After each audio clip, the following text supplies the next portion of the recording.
Hey everyone, today I will tell you how to put a Tim Hortons gift card on the app. First, download and install the Tim Hortons app. Make sure you have the latest version of the Tim Hortons app installed on your mobile device. You can download it from the App Store or Google Play Store.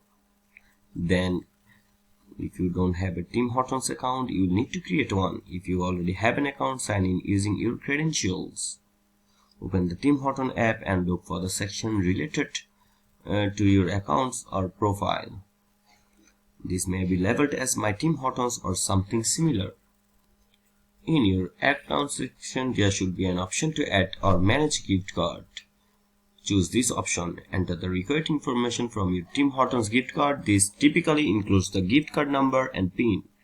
You can find this information on the physical card or in the email if it's an e-gift card. Review the entered information to ensure accuracy. Once verified, confirm the addition of the gift card to your Tim Hortons account. If you found this video helpful, then don't forget to give a like. Thank you for watching.